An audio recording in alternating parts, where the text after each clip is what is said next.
இப்ப Madurai bench of Madras high court வந்து ஒரு பப்ளிக் இன்ட்ரெஸ்ட் லிட்டிகேஷன்ல தமிழ்நாடு கவர்மெண்ட்டை எதிர்த்து ஒரு அப்சர்வேஷனை ரெக்கார்ட் பண்ணியிருக்காங்க. என்ன அப்சர்வேஷன் அப்படின்னா, தமிழ்நாடு கவர்மெண்ட் வந்து டாஸ்மாக் கடைகளா ஒரு பக்கம் திறக்கிறாங்க, இன்னொரு பக்கம் வந்து ஹாஸ்பிட்டல்ஸா கட்டுறாங்க. அப்ப என்ன சொல்ல வராங்க அப்படின்னா, நீங்க குடிப்பழக்கத்தை ஊக்குவிக்கிறீங்க, அந்த குடிப்பழக்கத்தினால வரக்கூடிய உடல் குறைவை வந்து சரி பண்றதுக்கு ஹாஸ்பிட்டல்ஸும் கட்டுறீங்க. இது ஒரு வினோதமான ஒரு போக்கா இல்லையா அப்படிங்கறதா இது. ஸோ இந்த அப்சர்வேஷன் எதனால வந்தது அப்படின்னா, இது வந்து ஒரு பப்ளிக் இன்ட்ரெஸ்ட் லிட்டிகேஷன் வந்து திண்டுக்கல்லை சார்ந்த ஒரு கண்ணன் என்பவர் வந்து ஃபைல் பண்றாரு. அந்த வழக்குல என்ன அப்படின்னா, ஒரு ஸ்கூல் இருக்கு, அந்த ஸ்கூலுக்கு போற வழியில டாஸ்மாக் கடை இருக்கு. இது போற வர ஸ்டூடெண்ட்ஸுக்கு வந்து டிஸ்டர்பன்ஸா இருக்கு. இந்த கடையை அகற்றுங்க அப்படிங்கறதா அவருடைய கோரிக்கை. இந்த வழக்கு விசாரிக்கும் போது என்ன அப்சர்வ் பண்றாங்க அப்படின்னா, நீங்க கவர்மெண்டே வந்து ஒரு லிக்வர் ஷாப், அதாவது டாஸ்மாக் கடைகளை நடத்துறதுங்கிறது கான்ஸ்டிடியூஷனல் எத்தோஸுக்கு எதிரானது.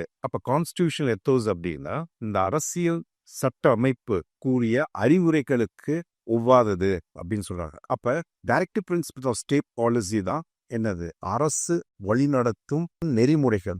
இதுக்கு மாறா நீங்க பண்றீங்க. அதுல ஆர்டிகல் 47ல என்ன சொல்றாங்க அப்படின்னா, ஸ்டேட் வந்து இந்த லிக்கர், இந்த ட்ரக்ஸ் இதெல்லாம் ப்ரொஹிபிட் பண்ணணும். இது வந்து என்னது, என்கரேஜ் பண்ணக்கூடாது. பட் ஸ்டேட்டே வந்து டாஸ்மாக் நடத்துது. இதைத்தான் அவங்க அப்சர்வ் பண்ணி ஒரு வினோதமா என்ன சொல்றாங்க, நீங்க ஒரு பக்கம் ஹாஸ்பிட்டல்ஸ் நடத்துறீங்க, இன்னொரு பக்கம் டாஸ்மார்க்கும் கடையும் திறக்கிறீங்க.